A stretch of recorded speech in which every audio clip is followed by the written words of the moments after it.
All right, ladies and germs, what's happening? I hope you're excited for Unholy jumping into Dragonflight here. I think it's time for Unholy to get a little bit more viable, and I think we're going to see some, relatively powerful progression here as we make the advance into Dragonflight. We're going to touch on three different builds here today. So we're going to start with the default build. If you're less familiar with the Unholy build, I'll drop the code for these talents down below in the video description. So here we are starting off at level 60. Largely you're going to go with the talents that you can see on the screen. As we level up through level 70, this is where you're going to see us advance. We're going to put both ranks here, or 2 points, into Icy Talons. Basically increase our attack speed by as much as we can. That's a huge bonus for us. Then we're going to go with Empower Rune Weapon. And then finally, the last talent point is going to go into Soul Reaper over here on this side.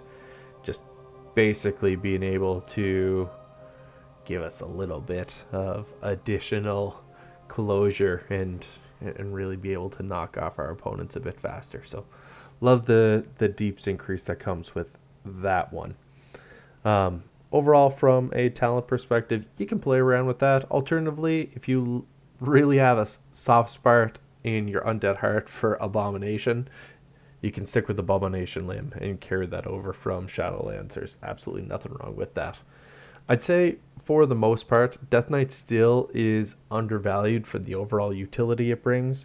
You can use pretty much any ability here in the front line. I'd avoid Control and Death and Sacrificial Pact. They aren't huge, but any of these options is credible. Same with Acclamation. Icebound Fortitude's cooldown being reduced by 60 seconds feels really, really healthy. Being able to get basically a 30% damage reduction every 2 minutes is huge for us. Fits really well with raid builds, as well as being able to drop our anti-magic zone. So you can protect yourself pretty damn fast in this space. Similar story here. We've got all kinds of flexibility. If you want to go with Asphyxiate, Death Pact, you can go with Grip of the Dead, Death's Reach, Unholy Endurance. There's all kinds of utility that we necessarily bring here. Wraithwalk obviously is competitive. For this old Death Knight here, I actually avoided that. It was one of the things I found with all my other DKs.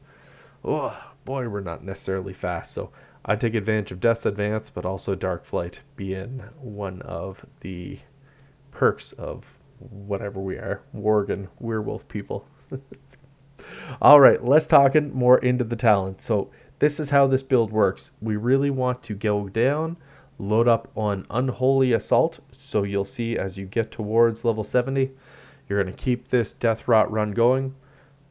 2 ranks into Fester Might, 1 into Unholy Assault. Then this is where we go next.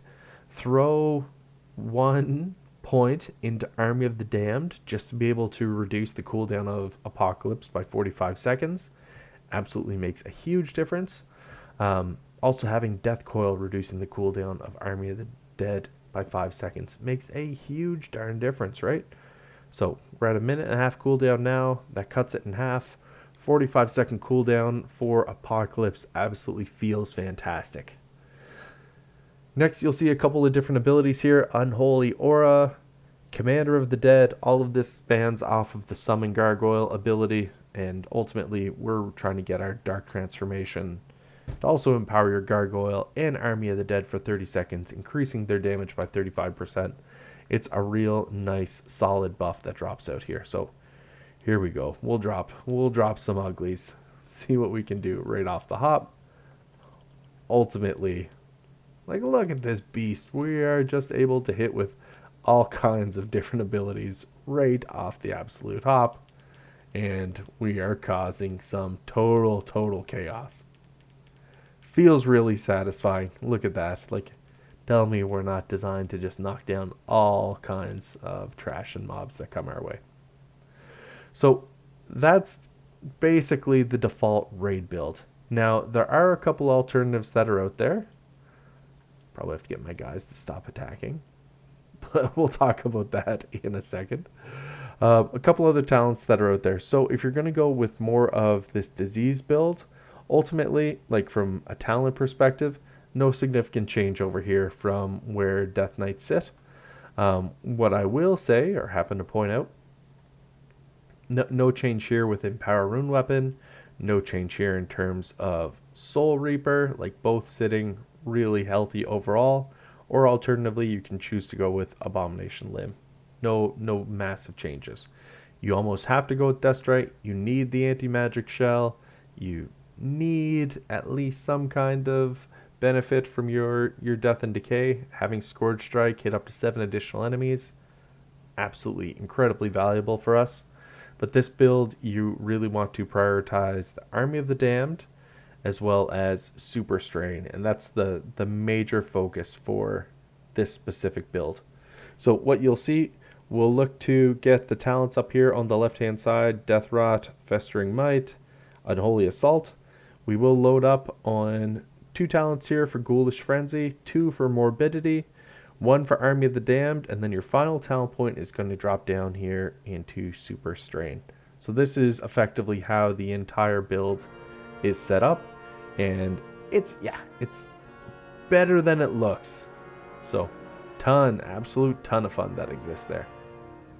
I gotta get this boy to chill. Later, big man. So yeah, so that's our Disease Cleave build. That's all good. Toss it on, no significant change. Now, if we start talking about our Mythic Plus build, if that's going to let me swap over, I don't know if it's going to right now. Mythic Plus. Cool. You're going to see a couple of different builds that are out there. There's the Wound build, and that's typically what you're going to look to run. The key talents necessarily around that one, kind of similar to what we seen back previously with the default raid build. Looking to get Unholy Assault, looking to get Super Strain stacked up really well, and then work our way back. So we are going to need Vile Contagion.